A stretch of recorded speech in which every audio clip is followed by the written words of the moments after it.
Test 4. This is the IELTS listening test. You will hear a number of different recordings and you will have to answer questions on what you hear.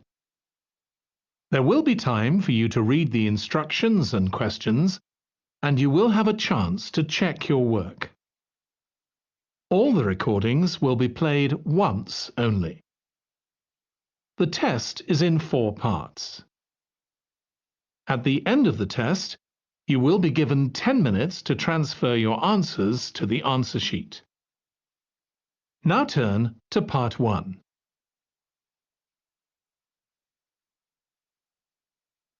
Part 1. You will hear a representative from a train company talking to a woman about her train journey. First, you have some time to look at questions 1 to 6.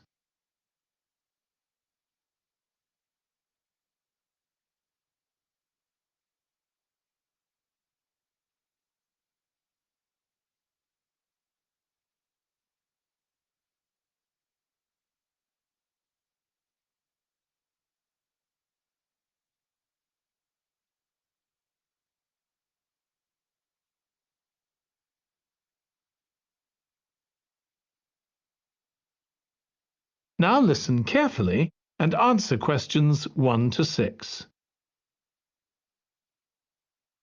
Hello, do you mind if I ask you some questions about your journey today? We're doing a customer satisfaction survey. Yes, OK. I've got about 10 minutes before my train home leaves. I'm on a day trip. Great, thank you. So, first of all, could you tell me your name? It's Sophie Bird. Thank you. And would you mind telling me what you do? I'm a journalist. Oh, really? That must be interesting. Yes, it is. So, was the reason for your visit here today work? Actually, it's my day off. I came here to do some shopping. Oh, right. But I do sometimes come here for work. OK. Now, I'd like to ask some questions about your journey today, if that's OK. Yes, no problem. Right. So, can you tell me which station you're travelling back to? Stormforth, where I live. Can I just check the spelling? Staunfirth?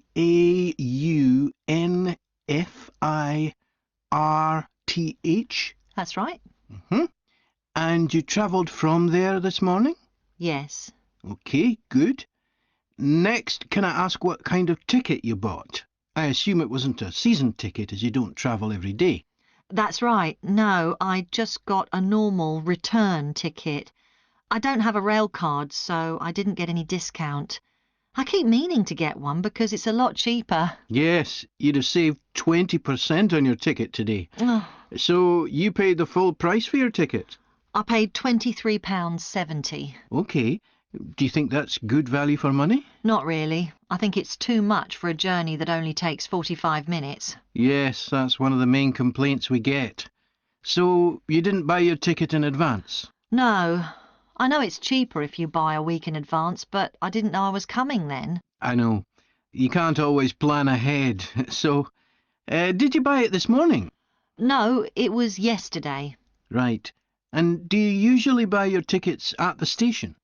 Well, I do usually, but the ticket office closes early and I hate using ticket machines. I think ticket offices should be open for longer hours. There's always a queue for the machines and they're often out of order. A lot of customers are saying the same thing. So, to answer your question, I got an e-ticket online. Before you hear the rest of the conversation, you have some time to look at questions 7 to 10.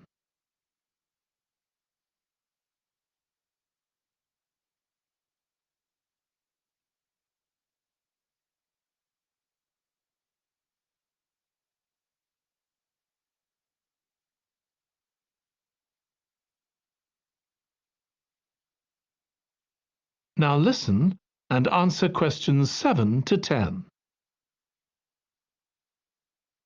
OK, thank you. Now, I'd like to ask you about your satisfaction with your journey. So what would you say you were most satisfied with today?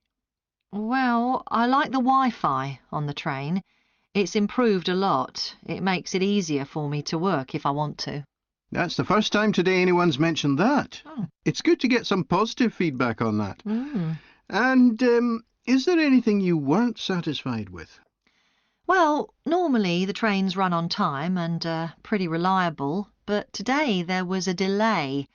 The train was about 15 minutes behind schedule. OK, I'll put that down. Now, I'd also like to ask about the facilities at the station. You've probably noticed that the whole station's been upgraded. What are you most satisfied with? I think the best thing is that they've improved the amount of information about train times, etc., that's given to passengers. It's much clearer. Before, there was only one board and I couldn't always see it properly, which was frustrating. That's good. And is there anything you're not satisfied with? Let's see. I think things have generally improved a lot. The trains are much more modern and I like the new cafe. But one thing is that there aren't enough places to sit down, especially on the platforms. OK, so I'll put seating down, shall I, as the thing you're least satisfied with? Yes, OK. Can I ask your opinion about some of the other facilities? Hmm. We'd like feedback on whether people are satisfied, dissatisfied, or neither satisfied nor dissatisfied. OK. What about the parking at the station? Well, to be honest, I don't really have an opinion, as I never use it. So neither satisfied nor dissatisfied for that then? Yes, I suppose so. OK, and what about the... That is the end of part 1. You now have 1 minute to check your answers to part 1.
Part 2. You will hear the chair of a committee on park facilities addressing her local town council about changes that have been made to the park. First, you have some time to look at questions 11 to 16.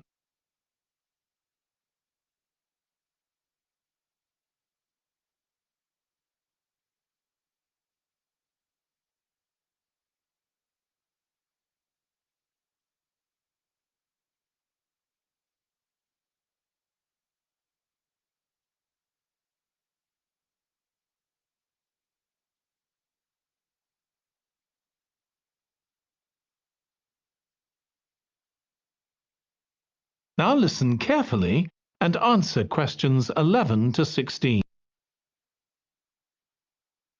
As chair of the Town Council Subcommittee on Park Facilities, I'd like to bring you up to date on some of the changes that have been made recently to the Croft Valley Park.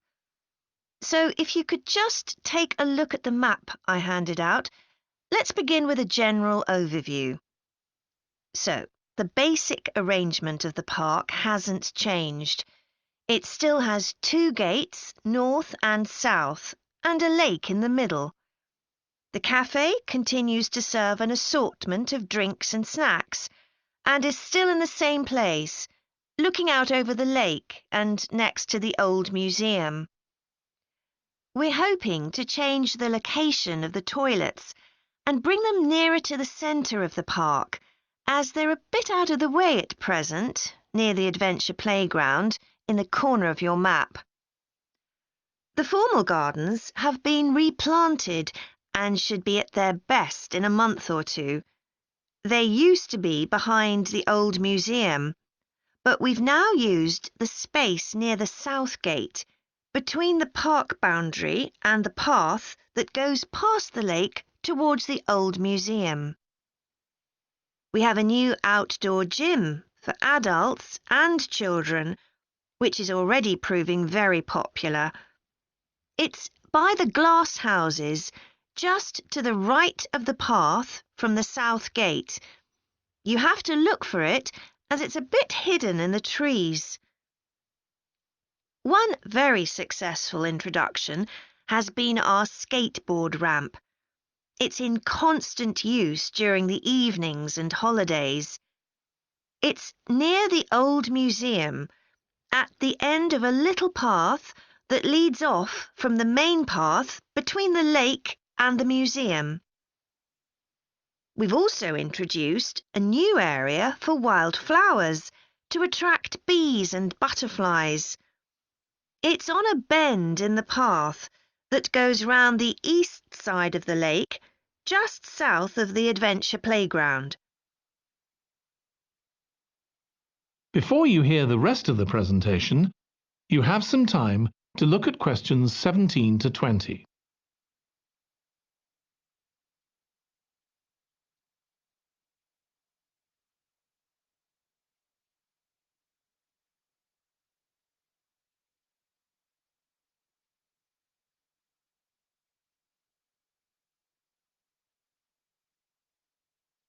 Now listen and answer questions 17 to 20. Now, let me tell you a bit more about some of the changes to Croft Valley Park. One of our most exciting developments has been the adventure playground. We were aware that we had nowhere for children to let off steam, and decided to use our available funds to set up a completely new facility in a large space to the north of the park. It's open year-round, though it closes early in the winter months, and entrance is completely free. Children can choose whatever activities they want to do, irrespective of their age. But we do ask adults not to leave them on their own there. There are plenty of seats where parents can relax and keep an eye on their children at the same time. Lastly, the glass houses. A huge amount of work has been done on them to repair the damage following the disastrous fire that recently destroyed their western side. Over £80,000 was spent on replacing the glass walls and the metal supports, as well as the plants that had been destroyed, although, unfortunately, the collection of tropical palm trees has proved too expensive to replace up to now. At present, the glass houses are open from 10 a.m. to 3 p.m. Mondays to Thursdays, and it's hoped to extend this to the weekends soon. We're grateful to all those who helped us by contributing their time and money to this achievement. The gardens have really been That is the end of part 2. You now have 30 seconds to check your answers to part 2.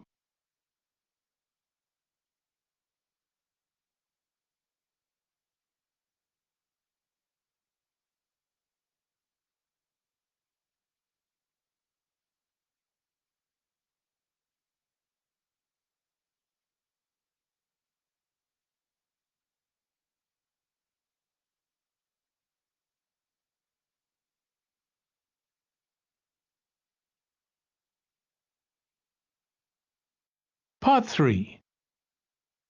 You will hear two students of social history called Annie and Jack discussing their presentation about refrigeration. First, you have some time to look at questions 21 to 24.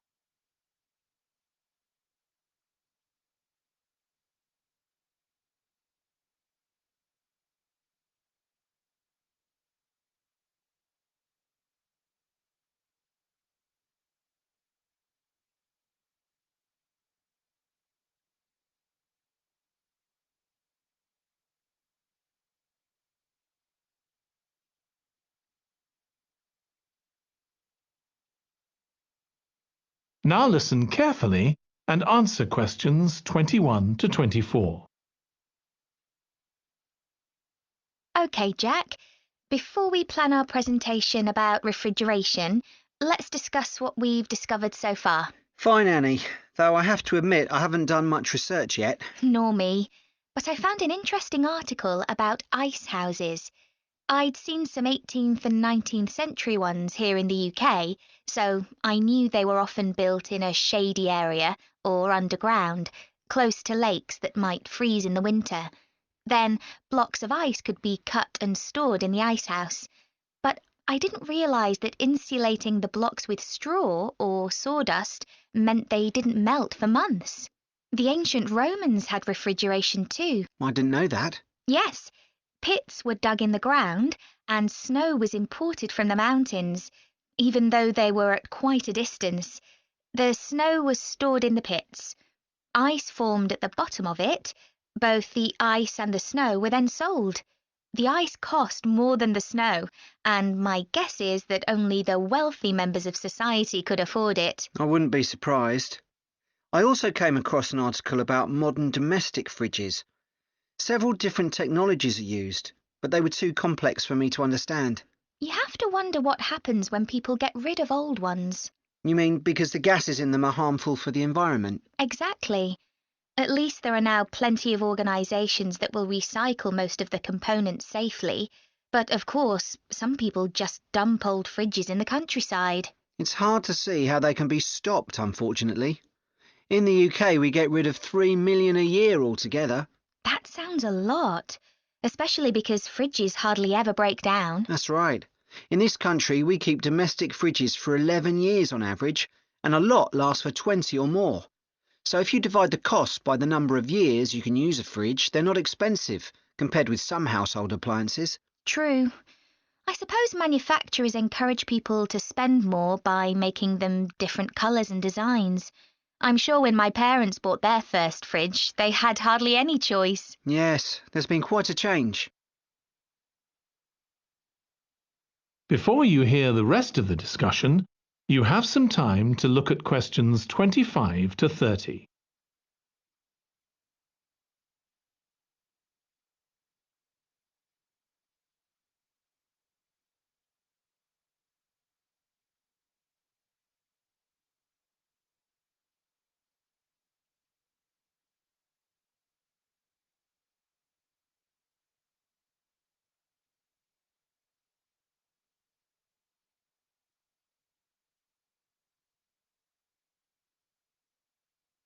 Now listen and answer questions 25 to 30.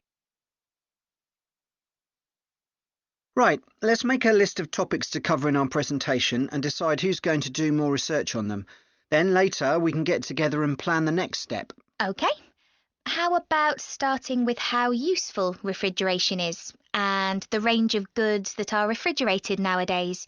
Because, of course, it's not just food and drinks. No, I suppose flowers and medicines are refrigerated too. And computers. I could do that, unless you particularly want to. No, that's fine by me. What about the effects of refrigeration on people's health? After all, some of the chemicals used in the 19th century were pretty harmful, but there have been lots of benefits too, like always having access to fresh food. Do you fancy dealing with that? I'm not terribly keen, to be honest. Nor me. My mind just goes blank when I read anything about chemicals. Oh, all right then. I'll do you a favour. But you owe me, Jack. OK. What about the effects on food producers, like farmers in poorer countries being able to export their produce to developed countries? Something for you, maybe? I don't mind. It should be quite interesting. I think we should also look at how refrigeration has helped whole cities, like Las Vegas, which couldn't exist without refrigeration because it's in the middle of a desert. Right. I had a quick look at an economics book in the library that's got a chapter about this sort of thing. I could give you the title if you want to do this section. Not particularly, to be honest. I find economics books pretty heavy going as a rule. OK, leave it to me then. Thanks. Then there's transport and the difference that refrigerated trucks have made. I wouldn't mind having a go at that. Don't forget trains too. I read something about milk and butter being transported in refrigerated railroad cars in the USA right back in the 1840s. I hadn't thought of trains. Thanks. Shall we have a separate section on domestic fridges? After all, they're something everyone's familiar with. What about splitting it into two? You could investigate 19th and 20th century fridges, and I'll concentrate on what's available these days and how manufacturers differentiate their products from those of their competitors. OK, that'd suit me. That is the end of part 3. You now have 30 seconds to check your answers to part 3.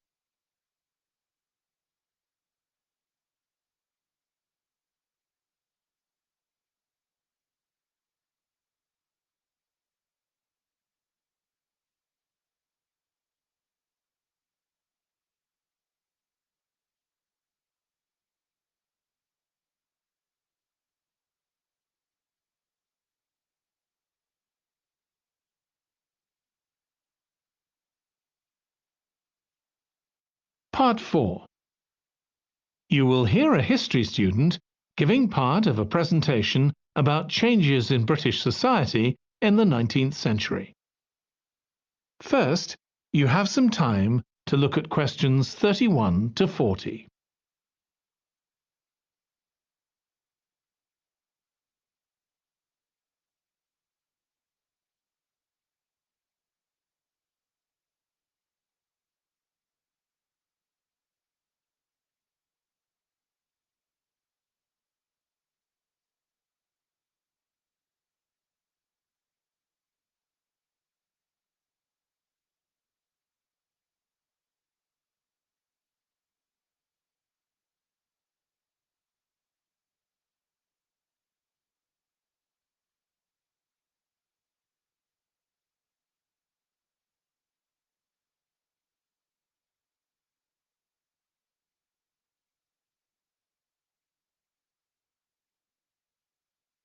Now listen carefully and answer questions 31 to 40.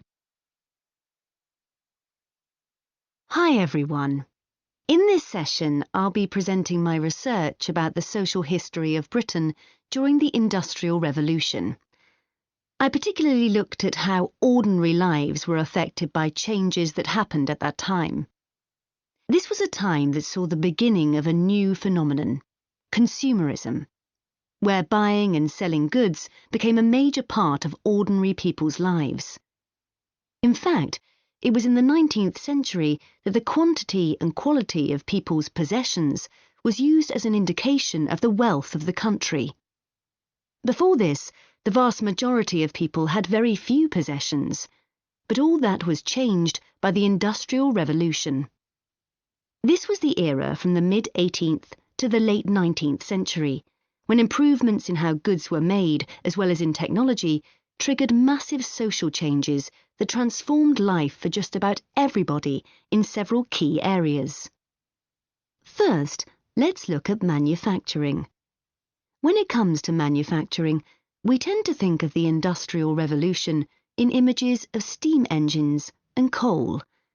And it's true that the Industrial Revolution couldn't have taken place at all if it weren't for these new sources of power.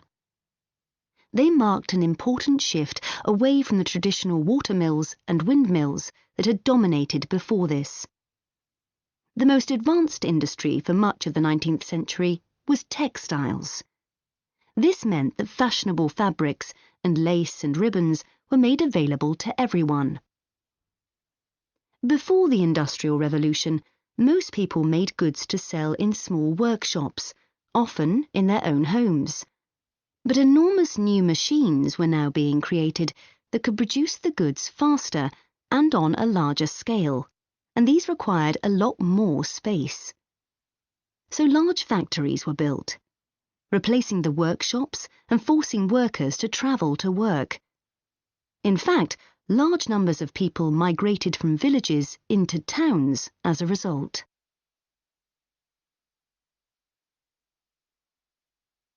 As well as manufacturing, there were new technologies in transport, contributing to the growth of consumerism. The horse-drawn stagecoaches and carts of the 18th century which carried very few people and goods and travelled slowly along poorly surfaced roads, were gradually replaced by the numerous canals that were constructed. These were particularly important for the transportation of goods. The canals gradually fell out of use, though, as railways were developed, becoming the main way of moving goods and people from one end of the country to the other. And the goods they moved weren't just coal, iron, clothes, and so on. Significantly, they included newspapers, which meant that thousands of people were not only more knowledgeable about what was going on in the country, but could also read about what was available in the shops. And that encouraged them to buy more. So faster forms of transport resulted in distribution becoming far more efficient. Goods could now be sold all over the country instead of just in the local market. The third main area that saw changes that contributed to consumerism was retailing.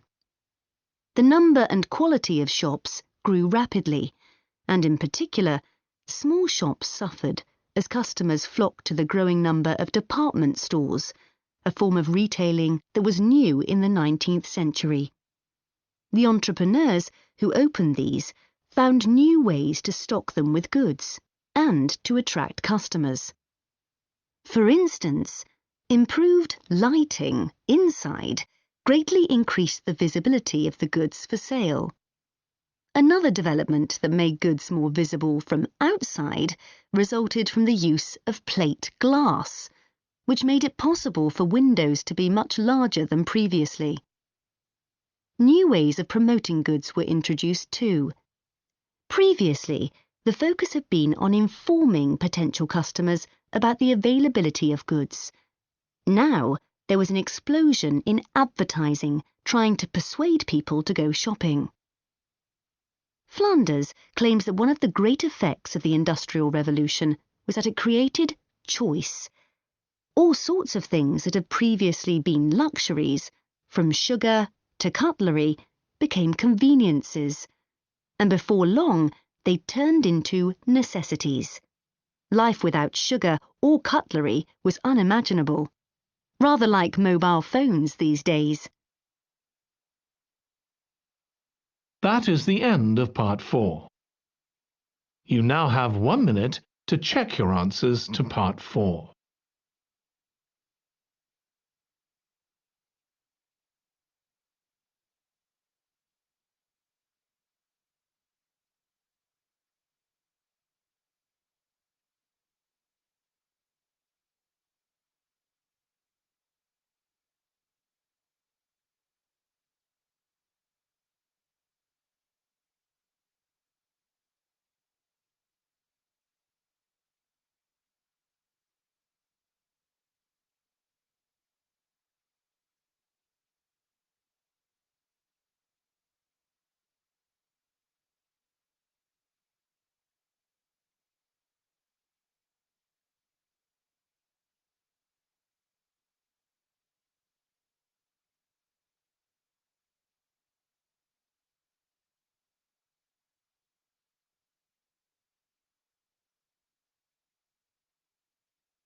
That is the end of the listening test. In the IELTS test, you would now have 10 minutes to transfer your answers to the answer sheet.